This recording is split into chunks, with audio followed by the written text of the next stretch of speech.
A while ago, I stumbled upon a story online about a young girl who had run away from home. At first glance, it looked like the usual narrative: another teenage rebellion, another household cracked by arguments and slammed doors. It felt ordinary, predictable, forgettable. But the deeper I dug into the case, the less ordinary it became. According to neighbors and close family friends, the drama had started when the daughter became pregnant while still in high school. That was the rumor that spread like rot through the town. It was the version people preferred: simple, scandalous, easy to digest. Yet the official report told a different story. During a distress call one night at the family's residence, officers documented something unsettling. The girl insisted she had not been involved with any boys at her school. Not one. Her claim was dismissed almost immediately. Instead of belief, she was met with suspicion. Her family took her to a local healthcare facility. There, she was subjected to multiple examinations, DNA testing, a virginity test, and other invasive procedures conducted against her will. The reports were clinical, detached, cold, and the results were even colder. No signs of abuse, no traces of sperm DNA. No evidence to support the narrative everyone had already decided was true. Weeks passed, then she disappeared. By the time I came across the case, she had been missing for several weeks. Something about it wouldn't let me go. The inconsistencies, the silence, the way her voice seemed to vanish between the lines of every official document. It felt less like a runaway case and more like something unfinished, like a question no one wanted answered. From what I could gather, she didn't want to cause chaos. She only wanted to be heard, not judged, not dissected, not reduced to gossip. Her name was Emily Watson. I took a trip to her hometown. It was the kind of place where everyone claims to know everyone, yet no one truly sees anything. I started asking questions, casually at first, then more directly. Most people shrugged. Some avoided eye contact. A few seemed relieved someone else was willing to talk about it. Teenagers at that age rarely know how to survive alone in the real world. They gravitate toward familiarity, toward friends, toward places that once felt safe. I predicted she would resurface somewhere tied to comfort, somewhere she believed she wouldn't be noticed. After a few days of staying in town and quietly tracking patterns, favorite spots, routines, grocery stores, parking lots, I finally found her. She was sitting inside a vehicle, parked outside a grocery store she used to frequent, waiting for a friend to come back. She kept her head low, shoulders tense.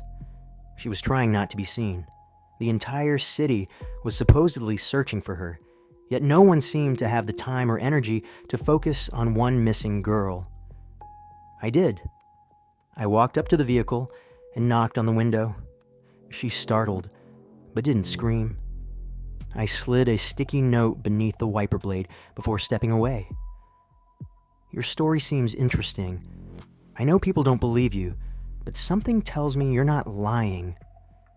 Beneath it, I left a secured email address where she could contact me. Then I waited. Hours passed.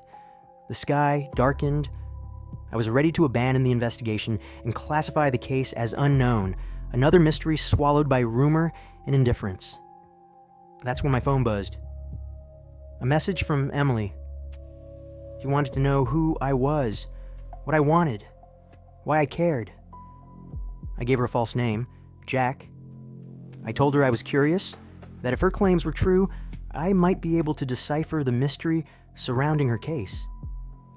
I explained that I had experience dealing with cases that appeared strange to the general public and to authorities. That was the beginning.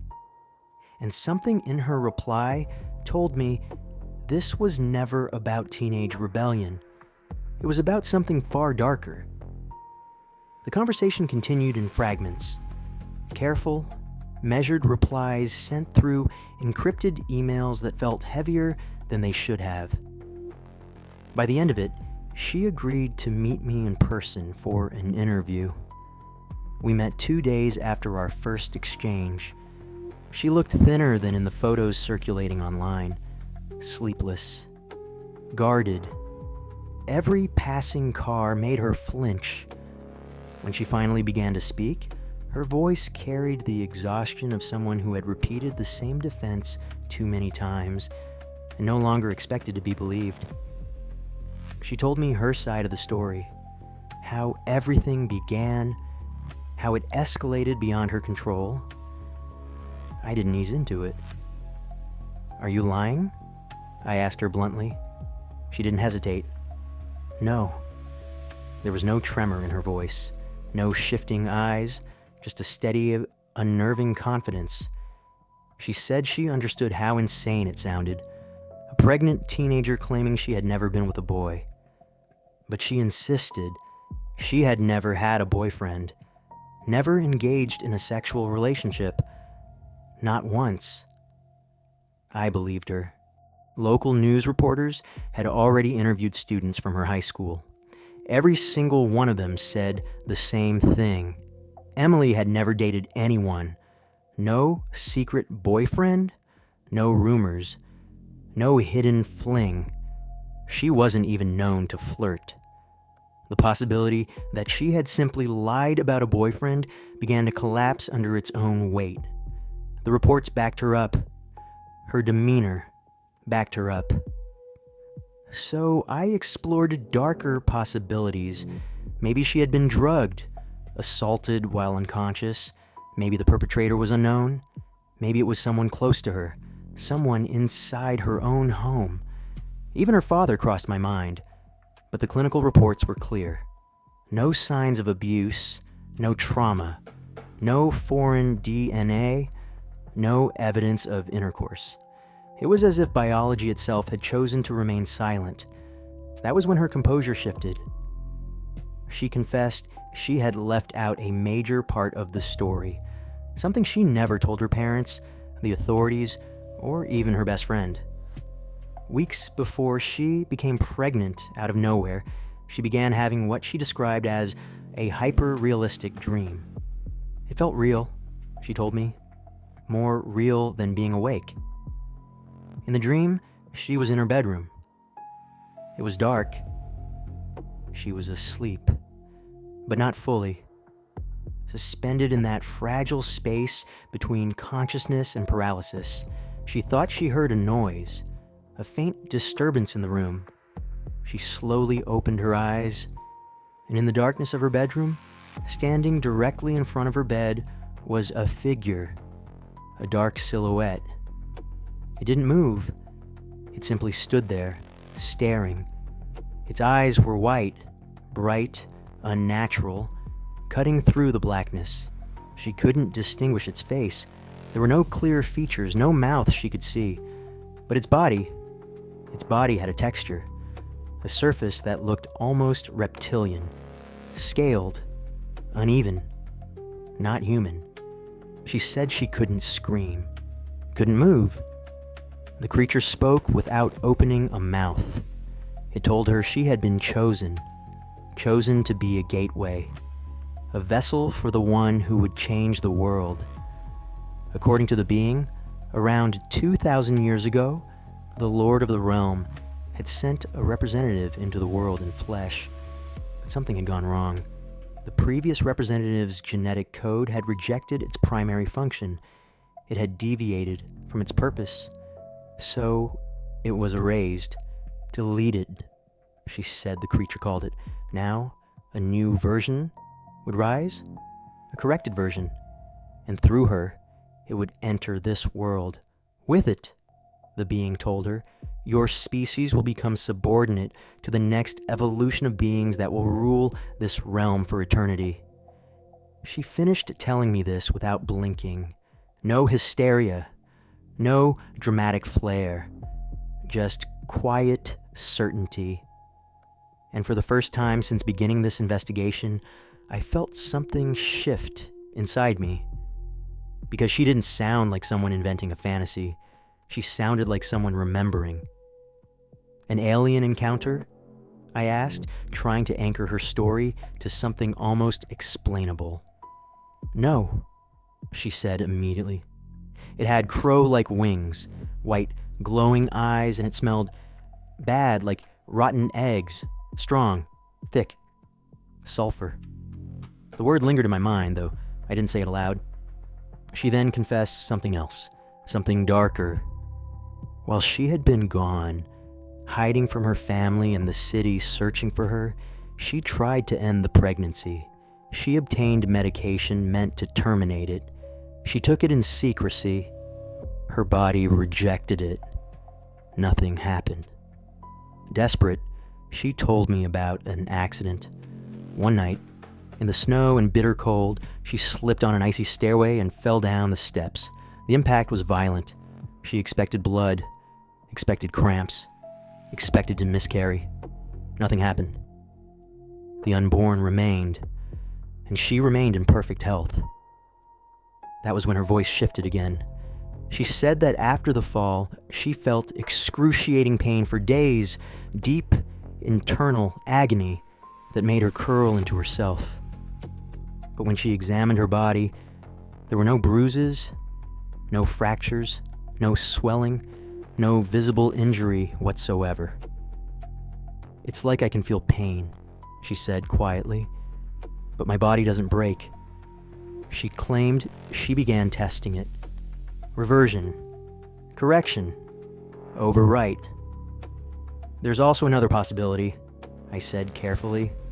When the entity no longer needs you, when it's born, every injury it has suppressed may come to fruition all at once, as if the debt your body owes is simply postponed. Her face drained of color. For the first time since we began speaking, Emily looked truly afraid, not of being disbelieved, but of surviving long enough to face the consequence. I asked her something I wasn't sure I wanted answered.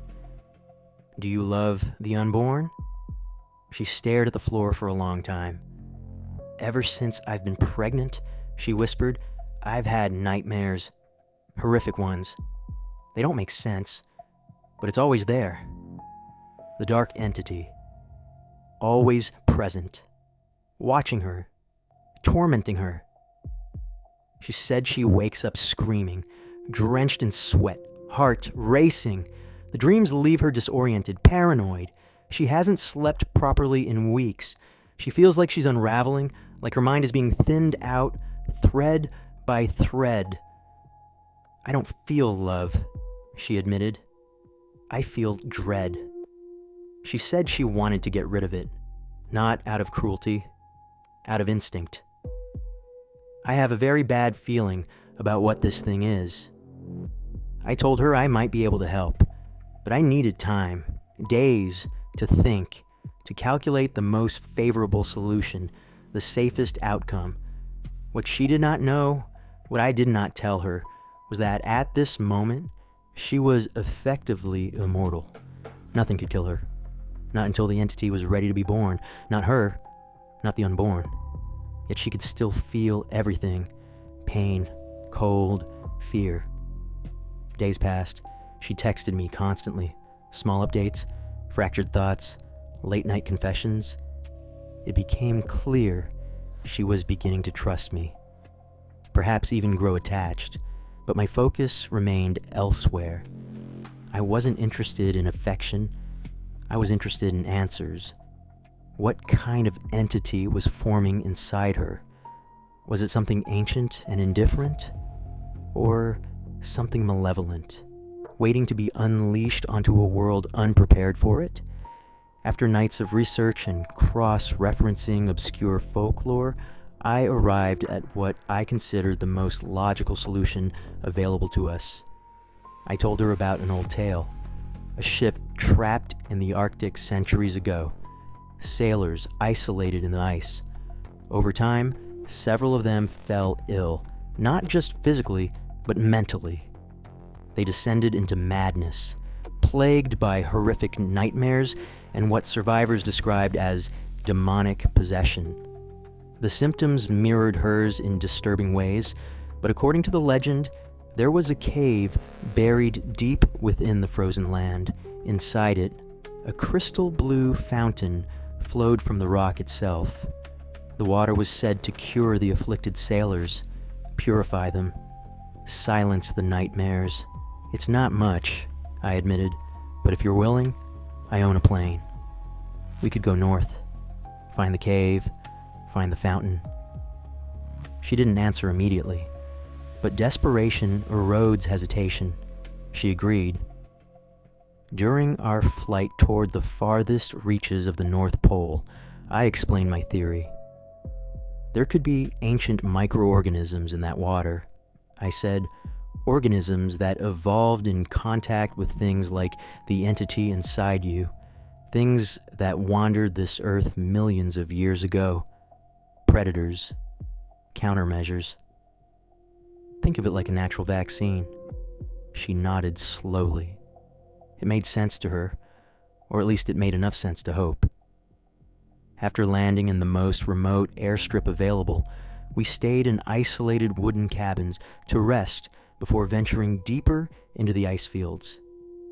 Outside, the wind howled like something alive. That night in the cabin, the cold pressed in from every direction. The wooden walls creaked.